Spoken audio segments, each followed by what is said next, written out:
Hello friends, ಎಲ್ಲ ಹೇಗಿದ್ದೀರಾ? ನೀವೆಲ್ಲ ಚೆನ್ನಾಗಿದ್ದೀರಾ ಅಂತ ಭಾವಿಸುತ್ತಾ ಈ ದಿನ ಸೊಪ್ಪು ಸಾರು ಮಾಡೋದು. ಸೊಪ್ಪು ಸಾರನ್ನು ಹಲವಾರು ವಿಧಾನದಲ್ಲಿ ಮಾಡ್ಬೋದು. ನಾನು ಈ ದಿನ ತೊಗರಿಬೇಳೆ ತೊಗೊಂಡು ಮಾಡ್ತಾಯಿದ್ದೀನಿ ನೋಡಿ. ಸೊಪ್ಪು ಸಂತೆಯಲ್ಲಿ ಒಂದು ಕಟ್ಟು ತೊಗೊಂಡಿದ್ದೆ, ಮತ್ತು ತೊಗರಿ ಕಾಳು ಸ್ವಲ್ಪ, ತೊಗರಿ ಕಾಳಲ್ಲ ತೊಗರಿಬೇಳೆ, ಮತ್ತು ಟೊಮೊಟೊ, ಈರುಳ್ಳಿ, ಬೆಳ್ಳುಳ್ಳಿ, ಒಣಮೆಣ್ಸಿನ್ಕಾಯಿ ತೊಗೊಂಡಿದ್ದೆ. ನಮ್ಮ ಮನೇಲಿ ಒಣಮೆಣ್ಸಿನ್ಕಾಯಿ ಯೂಸ್ ಮಾಡೋದ್ರಿಂದ ನಾನು ಒಣಮೆಣ್ಸಿನ್ಕಾಯೇ ತೊಗೊಳ್ತೀನಿ ನೋಡಿ. ಕುಕ್ಕರ್ ಇಟ್ಟು ತೊಗರಿಬೇಳೆಯನ್ನು ತುಳಿದಾಕಿ, ಮತ್ತು ಅದಕ್ಕೆ ಸೊಪ್ಪು ಚೆನ್ನಾಗಿ ತೊಳ್ಕೊಬೇಕು. ಸೊಪ್ಪು ಜಾಸ್ತಿ ಮಣ್ಣಿದ್ರೆ ತುಂಬ ಸರಿನೇ ತೊಳಿಬೇಕಾಗುತ್ತೆ. ಮಣ್ಣು ಕಡಿಮೆ ಇದ್ದರೆ ಒಂದು 2-3 ಸರಿ ತೊಳಿರಿ. ಮಣ್ಣು ಜಾಸ್ತಿ ಇತ್ತು ಅಂದರೆ ಒಂದು 5-6 ಸರಿ ನೀಟಾಗಿ ಬಕೆಟಲ್ಲಿ ನೀರು ಹಾಕ್ಕೊಂಡು ತೊಳಿರಿ ಅಂತ ಹೇಳ್ತಾ ನೋಡಿ. ಮತ್ತು ಸೊಪ್ಪು ಬೇಯ್ತಿರ್ಬೇಕಾದ್ರೆ ಸ್ವಲ್ಪ ಅಡುಗೆ ಎಣ್ಣೆ ಹಾಕ್ಕೊಂಡ್ರೆ ಇನ್ನೂ ರುಚಿ ಜಾಸ್ತಿ ಆಗುತ್ತೆ. ಮತ್ತು ಟೊಮೊಟೊ 1-2 ತೊಳೆದು ಹಾಕ್ಕೋಬೇಕು. ಮತ್ತು ಈರುಳ್ಳಿ ಕೊಯ್ದಿಟ್ಟಿದ್ವಲ್ಲ ಅದು, ಒಂದು ಬೆಳ್ಳುಳ್ಳಿನ ಇದೇ ಥರ ಅದನ್ನು ಎಸಳೆಸಲಾಗಿ ತೆಗಿದಿರ ಒಂದು ಗಡ್ಡೆ ಅದೇ ಥರನ ಇಟ್ಬಿಟ್ರೆ ಬೆಂದಮೇಲೆ ಈಸಿಯಾಗಿ ಸಿಗುತ್ತೆ. ಅದಕ್ಕೋಸ್ಕರ ಅದೇ ರೀತಿ ಇಡ್ತೀನಿ ನಾನು.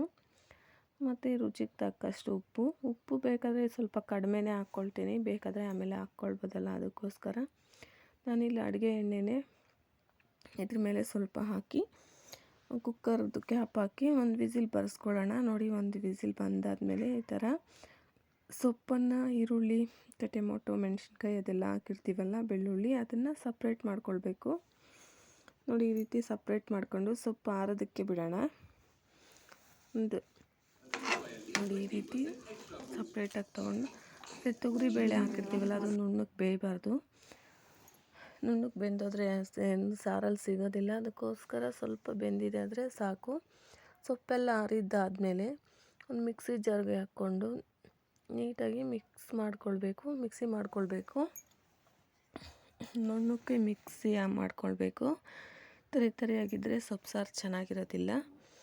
ಸೊಪ್ಪು ಚಟ್ನಿ ಮಾಡ್ಕೊಳ್ಬೋದು. ಸೊಪ್ಪಲ್ಲೇ ತುಂಬ ವಿಧಾನದಲ್ಲಿ ಮಾಡ್ಕೊಳ್ಬೋದು. ನಮ್ಮ ಹಳ್ಳಿ ಕಡೆ ಹೆಂಗಂದರೆ ಸೊಪ್ಪಲ್ಲಿ ಏನೇ ಸಾರು ಮಾಡಿದ್ರೂ ಸ್ವಲ್ಪ ಚೆನ್ನಾಗಿರುತ್ತೆ, ಇನ್ನೊಂದು ತುತ್ತು ಎಕ್ಸ್ಟ್ರಾ ತಿನ್ಬೋದು ಅನ್ನೋ ಒಂದು ಇದು. ಮತ್ತು ಮುಂಚೆ ಎಲ್ಲನೂ ಸೊಪ್ಪು ಚಟ್ನಿ ಈ ಥರ ರುಬ್ಬಿದ್ದಾದಮೇಲೆ ಒಂದು ಸ್ವಲ್ಪ ಎತ್ತಿಟ್ಕೊಂಬಿಟ್ಟು ತಂಗ್ಳಿಟ್ಟಿರುತ್ತಲ್ಲ ಅದ್ರ ಜೊತೆ ತಿನ್ಕೊಳ್ಳೋರು. ಈ ಥರ ನೀವು ತಿಂದಿದ್ದೀರಾ ಅಂತ ಅಂದರೆ ಕಮೆಂಟ್ ಮಾಡಿ. ಸೊಪ್ಪು ಚಟ್ನಿ ಮಾಡಿದ್ರೆ ಈ ಥರ ಎತ್ತಿಟ್ಕೊಂಡು ಅದನ್ನು ಬೇಯಿಸ್ತೇನೆ ಇದೇ ಥರ ಸ್ವಲ್ಪ ಎತ್ತಿಟ್ಕೊಂಡು ಅನ್ನಕ್ಕೋ ಇಲ್ಲ ತಂಗ್ಳಿಟ್ಟಿರುತ್ತಲ್ಲ ಅದಕ್ಕೂ ಹಾಕ್ಕೊಂಡು ತಿನ್ಕೊತಾಯಿದ್ರು. ಈ ಥರ ತುಂಬ ಚೆನ್ನಾಗಿರುತ್ತೆ, ಟೇಸ್ಟ್ ಇರುತ್ತೆ ಅಂತ ನೀವು ಈ ಥರ ಮಾಡಿದರೆ ತಿಳಿಸಿ. ಮತ್ತು ಇದನ್ನು ಸಾರಿಗೆ ಮಿಕ್ಸ್ ಮಾಡ್ಕೊಳ್ಳೋಣ. ಅದನ್ನ ಎತ್ತಿಟ್ಕೊಂಡು ಖಾರ ಸ್ವಲ್ಪ, ಮತ್ತು ಇದನ್ನು ಮಿಕ್ಸಿ ಮಾಡ್ಕೊಂಡಿದ್ವಲ್ಲ ಅದು ಸಾರಿಗೆ ಹಾಕ್ಕೊಂಡು ನೀಟಾಗಿ ಮಿಕ್ಸ್ ಮಾಡ್ಕೊಳ್ಳೋಣ. ಮತ್ತು ಸೊಪ್ಪು ಬೆಂದಿರುತ್ತಲ್ಲ ಅದ್ರದ್ದೇ ನೀರು ಸ್ವಲ್ಪ ಹಾಕ್ಕೊಂಡು, ಜಾರಲ್ಲಿ ಇನ್ನೂ ಸ್ವಲ್ಪ ಹಾಗೆ ಉಳಿದಿದೆ ಅದನ್ನು ಸ್ವಲ್ಪ ಇದಕ್ಕೆ ಹಾಕ್ಕೊಂಡು ನೀಟಾಗಿ ಮಿಕ್ಸ್ ಮಾಡಿಕೊಂಡು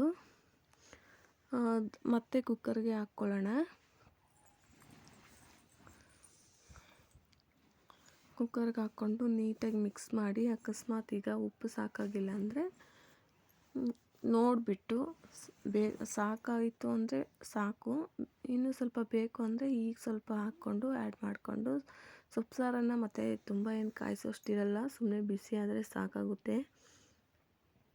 ನನಗೆ ಈಗ ಉಪ್ಪು ಸಾಕಾಗಿಲ್ಲ ಅನ್ನಿಸ್ತು, ಅದಕ್ಕೋಸ್ಕರ ಉಪ್ಪು ಹಾಕ್ಬಿಟ್ಟು ನೀಟಾಗಿ ಮಿಕ್ಸ್ ಮಾಡಿ ಸಾರನ್ನು ಕಾಯಿಸಿ ಒಂದು ಕಡೆ ಒಗ್ಗರಣೆಗೆ ಇಟ್ಕೊಂಡು ಒಗ್ಗರಣೆ ಮಾಡಿಕೊಂಡ್ರೆ ಸೊಪ್ಪು ಸಾರು ರೆಡಿ ಆಗುತ್ತೆ ನೋಡಿ. ಸಾರು ಕಾಯ್ತಾ ಇದೆ. ಯಾರಿಗೆಲ್ಲ ಸೊಪ್ಪು ಸಾರು ಇಷ್ಟ, ನೀವು ಹೇಗೆ ಮಾಡ್ತೀರಾ ಸೊಪ್ಪು ಸಾರನ್ನ ಕಮೆಂಟ್ಸಲ್ಲಿ ಹಾಕಿ. ವಿಡಿಯೋ ಪೂರ್ತಿ ನೋಡಿ, ಸಬ್ಸ್ಕ್ರೈಬ್ ಮಾಡಿಕೊಂಡು ವಿಡಿಯೋ ನೋಡಿ. ವಿಡಿಯೋ ನೋಡ್ತೀರಾ ಇಲ್ಲ ಅಂತಲ್ಲ, ಪೂರ್ತಿ ವಿಡಿಯೋ ನೋಡಿ ಸಪೋರ್ಟ್ ಮಾಡಿ. ಮತ್ತು ಮುದ್ದೆ ಜೊತೆ ಅನ್ನಕ್ಕೆ ಈ ಸಾರು ತುಂಬಾ ಚೆನ್ನಾಗಿರುತ್ತೆ. ಎಸ್ಪೆಷಲಿ ವಿಡಿಯೋ ನೋಡಿ ಪೂರ್ತಿ ಸಪೋರ್ಟ್ ಮಾಡಿ, ಸಬ್ಸ್ಕ್ರೈಬ್ ಮಾಡಿಕೊಂಡು ವಿಡಿಯೋ ನೋಡಿ. ವಿಡಿಯೋ ನೋಡಿದ ಎಲ್ಲರಿಗೂ ನನ್ನ ಧನ್ಯವಾದಗಳು.